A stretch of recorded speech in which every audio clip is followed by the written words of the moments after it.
Question number 5. A certain curve has a slope x into 2x square minus 1 whole square that passes through the point 3, 3.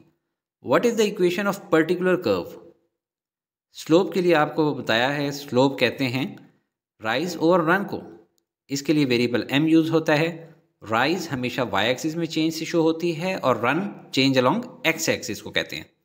और जब ये changes बहुत small हों तो इनको dy by dx कहते हैं। और ये फंक्शन y का डेरिवेटिव है विद रिस्पेक्ट टू x, जिसकी वैल्यू हमें गिवन है x into 2x square minus 1 whole square. इस डेरिवेटिव फंक्शन को अगर हम इंटीग्रेट करें तो हमें जनरल कर्व की इक्वेशन मिल जाएगी, जिसमें plus c constant of integration भी लिखना होता है। इसको ड्रॉ करें तो एक ख़ास कर्व होगा, मगर हमें उस पर्टिकुलर कर्व को ढूंढना है जो गिवन x और y कोऑर्डिनेट 3, 3 से गुजरता है। इसके लिए हम इस इक्वेशन में x इज इक्वल टू 3 और y is equal to 3 put कर देते हैं और इससे हमें c की वैल्यू मिलेगी और उसको जनरल कर्व की इक्वेशन में दोबारा से डालेंगे तो हमें पर्टिकुलर कर्व की इक्वेशन मिल जाएगी। इसके ग्राफ ज़रा देख लें। ये रेड डॉटेड में मैंने डेरिवेटिव फंक्शन का ग्राफ बनाया है और ग्रीन में जनरल कर्व है, और ये वो पॉइंट है जहाँ से पर्टिकुलर कर्व को गुजरना है, और ये रहा हमारा पर्टिकुलर कर्व। इसमें आप नीचे देखें -406.42 की वजह से कर्व नीचे आया है। चलें पेपर में कैसे सॉल्व करना है वो स्टेप्स देख लेते हैं। अगर इस स्लोप के dy बाई dx में से dx को हम राइट साइड पे ऊपर ले जाएं तो हमारी इक्वेशन ऐसी हो जाएगी। अब एक मेथड तो ये है कि 2x square minus 1 whole square को a minus B whole square के फॉर्मूले से एक्सपैंड कर दूं, फिर बाहर वाले x से मल्टीप्लाई करूं और उसके बाद इंटीग्रेशन का सम रूल लगाऊं, बट ये बहुत लेंथी हो जाएगा। हम u सब्सटीट्यूशन से सॉल्व करते हैं। 2x स्क्वेयर माइनस 1 को u सब्सटीट्यूट कर देते हैं। अब इसका डेरिवेटिव लें विद रिस्पेक्ट टू x तो बनेगा 4x। अब इससे dx की वैल्यू निकालें तो वो बन जाएगी du डिवाइडेड बाई 4x।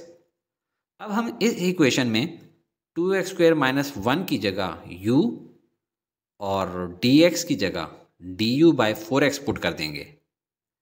अब x x से कट जाएगा, पीछे बचा dy is equal to 1/4 u square du।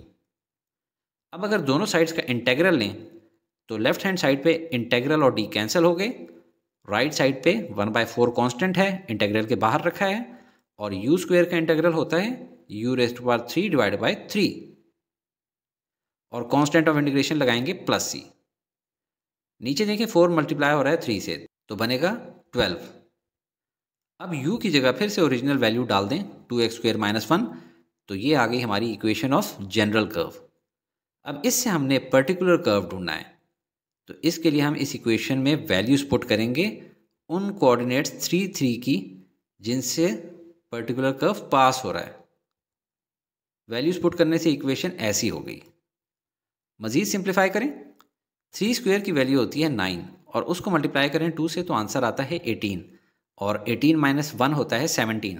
ये आप जहन में कैलकुलेट करें और 17 का क्यूब लें, बेशक कैलकुलेटर से, तो वैल्यू बनती है 4913, और इसे 12 से डिवाइड करें तो वैल्यू बनती है 409.42।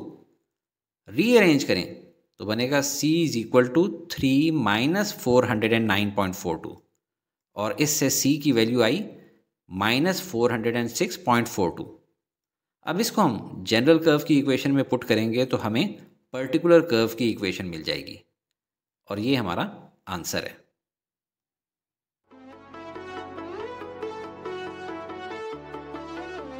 Study with me, a learning experience.